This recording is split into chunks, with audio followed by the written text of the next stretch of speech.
Chapter 10. Halloween. Malfoy couldn't believe his eyes when he saw that Harry and Ron were still at Hogwarts next day, looking tired but perfectly cheerful. Indeed, by next morning Harry and Ron thought that meeting the three-headed dog had been an excellent adventure and they were keen to have another one. In the meantime, Harry filled Ron in about the package that seemed to have been moved from Gringotts to Hogwarts, and they spent a lot of time wondering what could possibly need such heavy protection. "It's either really valuable or really dangerous," said Ron. "Or both," said Harry. But as they knew for sure about the mysterious object was that it was about 2 inches long, they didn't have much chance of guessing what it was without further clues. Neither Neville or Hermione showed the slightest interest in what lay underneath the dog and the trapdoor. All Neville cared about was never going near the dog again. Hermione was now refusing to speak to Harry and Ron, but she was such a bossy know-it-all that they saw this as an added bonus. All they really wanted now was a way of getting back at Malfoy, and to their great delight, just such a thing arrived with the post about a week later. As owls flooded into the Grey Hall as usual, everyone's attention was caught at once by a long, thin package carried by 6 large, screeching owls. Harry was just about as interested as everybody else to see what was in the large parcel, and was amazed when the owls soared down and dropped it right in front of him, knocking his bacon to the floor. They had hardly fluttered out of the way when another owl dropped a letter on top of the parcel. Harry ripped open the letter first, which was lucky because it said, "Do not open the parcel at the table. It contains your new Nimbus 2000, but I don't want everybody knowing you've got a broomstick, or they'll all want one. Oliver Wood will meet you tonight on the Quidditch pitch at 7 o'clock for your first training session. Professor McGonagall." Harry had difficulty hiding his glee as he handed the note to Ron to read. "A Nimbus 2000!" Ron moaned enviously. "I never even touched one!" They left the hall quickly, wanting to unwrap the broomstick in private before their first lesson, but halfway across the entrance hall they found the way upstairs barred by Crabbe and Goyle. Malfoy seized the package from Harry and felt it. "That's a broomstick," he said, throwing it back at Harry with a mixture of jealousy and spite on his face. "You'll be for it this time, Potter. First years aren't allowed them." Ron couldn't resist it. "It's not any old broomstick," he said. "It's a Nimbus 2000. "What did you say you've got at home, Malfoy? A Comet 260? Ron grinned at Harry. "Comets look flashy, but they're not in the same league as a Nimbus." "What would you know about it, Weasley? You couldn't afford a half of a handle," Malfoy snapped back. "I suppose you and your brothers have to save up twig by twig." Before Ron could answer, Professor Flitwick appeared at Malfoy's elbow. "Not arguing, I hope, boys," he squeaked. "Potter's been sent a broomstick, Professor," said Malfoy quickly. Yes, that's right," said Professor Flitwick, beaming at Harry. "Professor McGonagall told me all about the special circumstances, Potter. And what model is it?" "A Nimbus 2000, sir," said Harry, fighting not to laugh at the look of horror on Malfoy's face. "And it's really thanks to Malfoy here that I've got it," he added. Harry and Ron headed upstairs, smothering their laughter at Malfoy's obvious rage and confusion.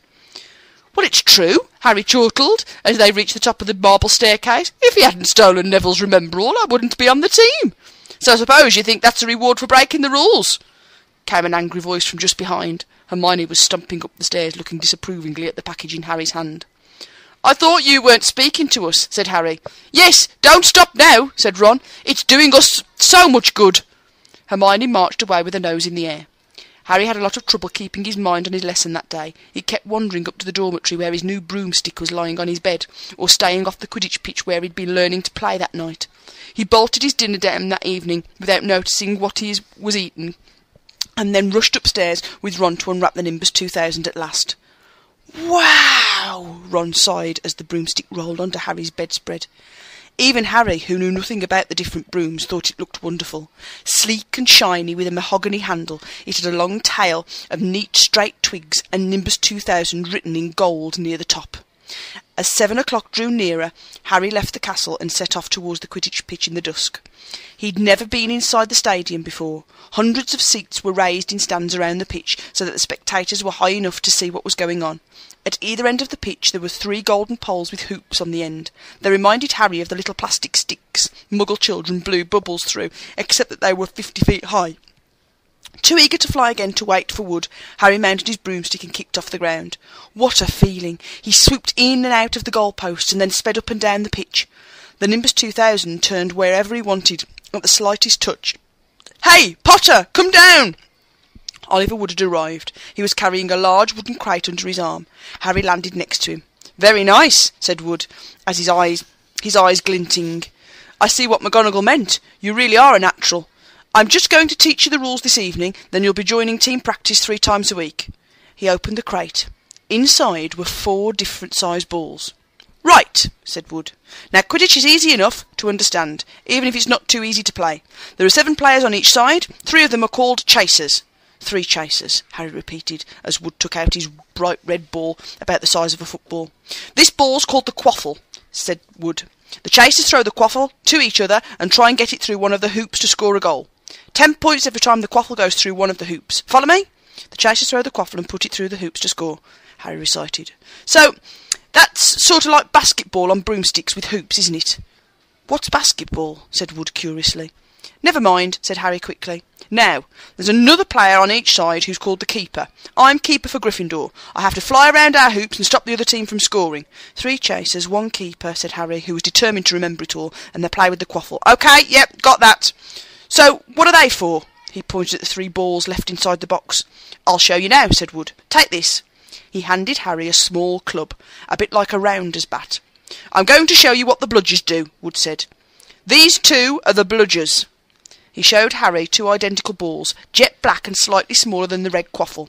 Harry noticed that they seemed to be straining to escape the straps holding them inside the box. "Stand back," Wood warned Harry. He bent down and freed one of the bludgers. At once, the black ball rose high in the air and then pelted straight at Harry's face. Harry swung at it with the bat to stop it breaking his nose, and it sent it zigzagging away into the air.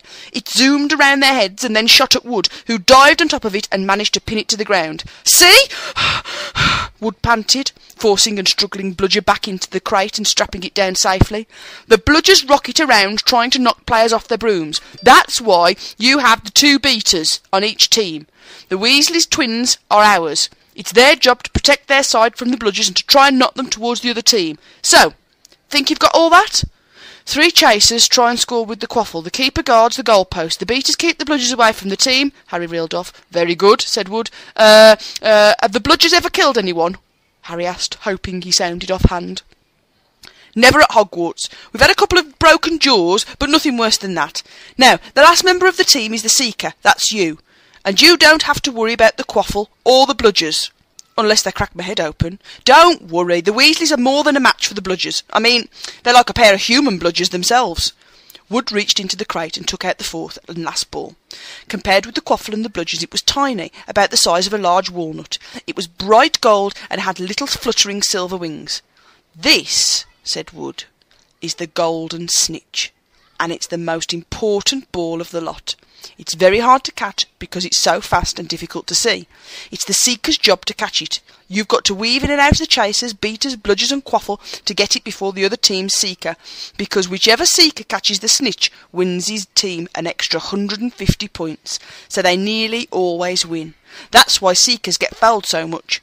A game of Quidditch only ends when the snitch is caught, so it can go on for ages. I think the record is 3 months. They had to keep bringing on substitutes so the players could get some sleep." "Well, that's it. Any questions?" Harry shook his head. He understood what he had to do all right. It was doing it that was going to be the problem. "We won't practice with the snitch yet," said Wood carefully, shutting it back in the crate. "It's too dark, we might lose it. Let's try out with a few of these." He pulled a bag of ordinary golf balls out of his pocket, and a few minutes later he and Harry were up in the air, Wood throwing the golf balls as hard as he could in every direction for Harry to catch. Harry didn't miss a single one, and Wood was delighted. After half an hour night had really fallen and they couldn't carry on. "That Quidditch cup'll have our name on it this year," he said, happily as they trudged back to the castle. "I wouldn't be surprised if you turn out better than Charlie Weasley, and he could have played for England if he hadn't gone off chasing dragons."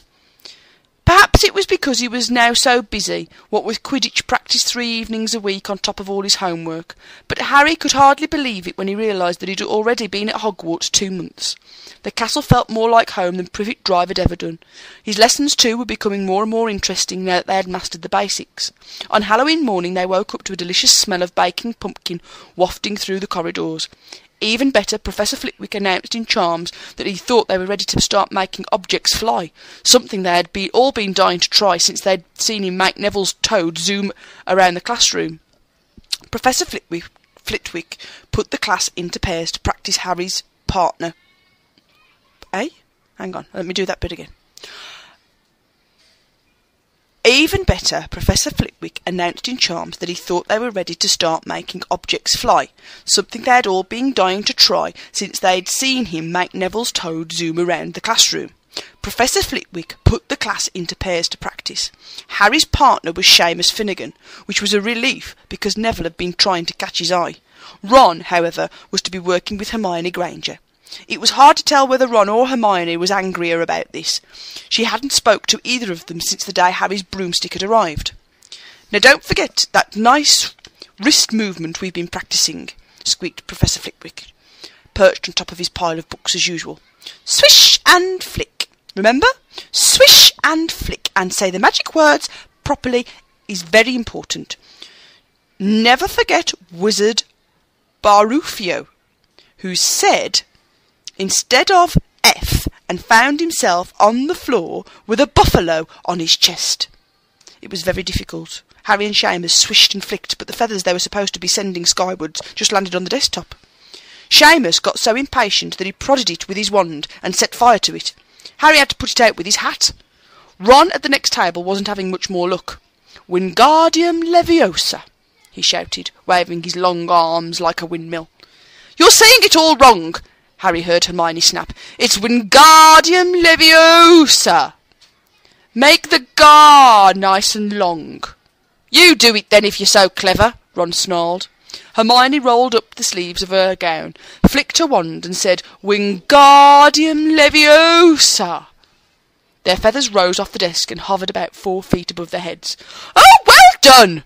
cried Professor Flitwick, clapping. "Everyone see here, Miss Granger's done it!" Ron was in a very bad temper by the end of the class. "It's no wonder no one can stand her," he said to Harry as they pushed their way into the crowded corridor. "She's a nightmare, honestly." Someone knocked into Harry as they hurried past him. It was Hermione. Harry caught a glimpse on her face, and she was startled to see that she was in tears. "I think she heard you." "So?" said Ron, but he looked a bit uncomfortable. "She must have noticed she's got no friends." Hermione didn't turn up for next class and wasn't seen all afternoon. On their way down to the Great Hall for the Halloween feast, Harry and Ron overheard Parvati Patel telling her friend Lavender that Hermione was crying in the girls' toilets and wanted to be left alone. Ron looked still more awkward at this, but a moment later they had entered the Great Hall where the Halloween decorations put Hermione out of their minds. 1,000 live bats fluttered from the walls and ceilings, while 1,000 more swooped over the tables in low black clouds, making the candles in the pumpkins stutter. The feast appeared suddenly on the golden plates, as it had at the start of term banquet. Harry was just helping himself to a jacket potato when Professor Quirrell came sprinting into the hall, his turban askew and his terror on his face. Everyone stared as he reached Professor Dumbledore's chair, slumped against the table and gasped, "Troll! There's a troll in the dungeons! Thought you ought to know." He then sank to the floor in a dead faint. There was uproar. It took several purple firecrackers exploding from the end of Professor Dumbledore's wand to bring silence. "Prefects," he rumbled, "lead your houses back to the dormitories immediately." Percy was in his element. "Follow me! Stick together! First years! No need to fear! The troll if you'll follow my orders. Stay close behind me now. Make way, first years, coming through. Excuse me, I'm... prefect." "How could a troll get in?" Harry asked as they climbed the stairs. "Don't ask me. They're supposed to be really stupid," said Ron. "Maybe Peeves let it in for a Halloween joke." They passed different groups of people, hurrying in different directions. As they jostled their way through a crowd of confused Hufflepuffs, Harry suddenly grabbed Ron's arm. "I've just thought. Hermione. What about her? She doesn't know about the troll." Ron bit his lip. "Oh, all right," he snapped. "But Percy better not see us." Ducking down, they joined the Hufflepuffs going the other way, slipped down a deserted corridor and hurried off towards the girls' toilets. They had just turned the corner when they heard quick footsteps behind them. "Percy!" hissed Ron, pulling Harry behind a large stone griffin. Peering around it, however, they saw not Percy, but Snape. He crossed the corridor and disappeared from view. "What's he doing?" Harry whispered. "Why isn't he down in the dungeon with the rest of the teachers?" "Search me." Quietly as possible they crept along the next corridor after Snape's fading footsteps. "He's heading for the third floor," Harry said, but Ron held up his hand. "Can you smell something?" Harry sniffed, and a foul stench reached his nostrils, a mixture of old socks and the kind of public toilets no one seems to clean. And then they heard it, a low grunting and the shuffling footsteps of gigantic feet. Ron pointed at the end of the passage to the left. Something huge was moving towards them. They shrank into the shadows and watched as it emerged into a patch of moonlight. It was a horrible sight. 12 feet tall, its skin was as dull granite grey, its great lumpy body like a boulder, with its small bald head perched on top like a coconut. It had short legs thick as tree trunks and flat horny feet. The smell coming from it was incredible. It was holding a huge wooden club which dragged along the floor because its arms were so long. The troll stopped next to the doorway and peered inside. It waggled its long ears, making up its tiny mind, then slouched slowly into the room. "The key's in the lock," Harry muttered. "We could lock it in." "Good idea," said Ron nervously. They edged towards the open doors, mouths dry, praying the troll wasn't about to come out of it. With one great leap, Harry managed to grab the key and slam the door and lock it. Yes! Flushed with their victory, they started to run back up the passage. But as they reached the corner, they heard something that made their hearts stop. A high, petrified scream, and it was coming from the chamber they'd just chained up. "Oh no," said Ron, pale as the bloody Baron. "It's the girls' toilets," Harry gasped. "Hermione!" they said together. It was the last thing they wanted to do, but what choice did they have? Wheeling around, they sprinted back to the door and turned the key, fumbling in their panic. Harry pulled the door open. They ran inside. Hermione Granger was shrinking against the wall opposite, looking as if she was about to faint. The troll was advancing on her, knocking the sinks off the walls as it went. "Confuse it!" Harry said desperately to Ron, and seizing a tap, he threw it as hard as he could against the wall. The troll stopped a few feet from Hermione. It lumbered around, blinking stupidly to see what had made the noise. Its mean little eyes saw Harry. It hesitated, then made for him instead, lifting its club as it went. "Oi! Pea-brain!" yelled Ron from the other side of the chamber, and he threw a metal pipe at it. The troll didn't even seem to notice the pipe hitting his shoulder, but it heard the yell and paused again, turning its ugly snout towards Ron, instead giving Harry time to run around it. "Come on, run! Run!" Harry yelled at Hermione, trying to pull her towards the door, but she couldn't move. She was still flat against the wall, her mouth open with terror. The shouting and the echoes seemed to be driving the troll berserk. It roared again and started towards Ron, who was nearest and had no way to escape. Harry then did something that was both very brave and very stupid. He took a great running jump and managed to fasten his arms around the troll's neck from behind. The troll couldn't feel Harry hanging there, but even a troll will notice if you stick a long piece of wood up its nose. And Harry's wand had still been in his hand when he jumped. It had gone straight up one of the troll's nostrils. Howling with pain, the troll twisted and flailed its club, with Harry clinging on for dear life. Any second the troll was going to rip him off or catch him with a terrible blow with the club. Hermione had sunk to the floor in fright. Ron pulled out his own wand, not knowing what he was going to do. He heard himself cry the first spell that came into his head. "Wingardium Leviosa!" The club flew suddenly out of the troll's hand, rose high up into the air, turned slowly over and dropped, with a sickening crack, on its own owner's head. The troll swayed on the spot and then fell flat on its face, with a thud that made the whole room tremble. Harry got to his feet. He was shaking and out of breath. Ron was standing there with his wand still raised, staring at what he'd done. It was Hermione who spoke first. Is it dead?" "I think so," said Harry. "I think it's just been knocked out." He bent down and pulled his wand out of the troll's nostril. It was covered in what looked like lumpy grey glue. "Ugh! Troll bogies!" He wiped it on the troll's trousers. A sudden slamming and loud footsteps made the three of them look up. They hadn't realised what a racket they'd been making, but of course someone downstairs must have heard the crashing and the troll's roars. A moment later Professor McGonagall had come bursting into the room, closely followed by Snape, with Quirrell bringing up the rear. Quirrell took one look at the troll, let out a faint whimper and sat down on the toilet, clutching his heart. Snape bent over the troll. Professor McGonagall was looking at Ron and Harry. Harry had never seen her look so angry. Her lips were white. Hopes of winning 50 points for Gryffindor faded quickly from Harry's mind. "What on earth were you thinking of?"